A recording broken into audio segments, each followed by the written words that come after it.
अस्सलाम वालेकुम जी संगियो साथियों की हाल है। ठीक ठाक हो, सेहत भी ठीक है। ए देखो हाँ असी कित्थे हैं इस टाइम हैं, असी कित्थे हैं इस टाइम?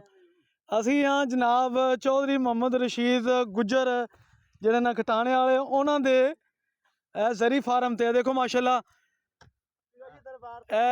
पीरो शीरो दरबार है साडे पिंड उद्धोवाली दे नाल। उत्थे असी मौजूद हाँ। ए वेखो ए मैं क्लोज करके विखाण देआं। ओ पीरो शीरो दरबार है। इत्थे सालाना उरुस हुंदा है, मेला लगदा है। और ए मेरे बेली ने जनाब चौधरी मोहम्मद रशीद गुज्जर साहब बचपन दे यार ने, ठीक है। ते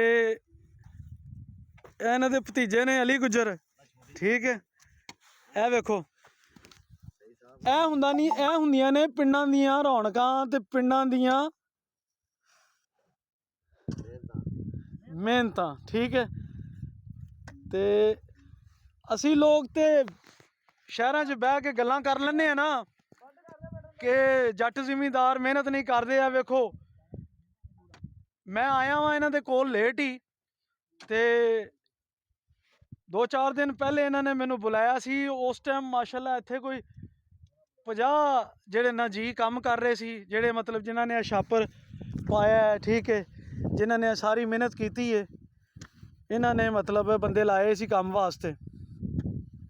ते वेख लो जिथे जिथे भी हो, सऊदी अरब हो, ठीक है, बाहरले किसी भी मुल्क है हो, पाकिस्तान के किसी भी शहर है हो, तो ए जरूर वीडियो नू शेयर करिया जे, ते लाइक करिया जे, ते मेरी इस आईडी नू फॉलो करिया जे। ते ए वेखो ए साडे पिंडां दियां शानां ने ये चीज़ां, ठीक है।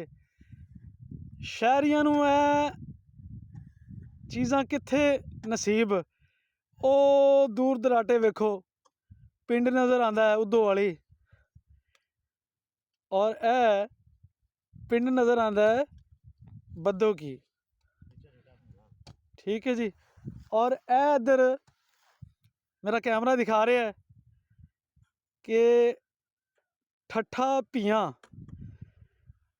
जनाब मेजर रिटायर मेजर चौधरी नज़ीर हुसैन गुज्जर साहब, ये उन्हां दा आबाई पिंड है। हुण ते ओह खैर गुजरांवाला DC कॉलोनी रहायश लै गए ने।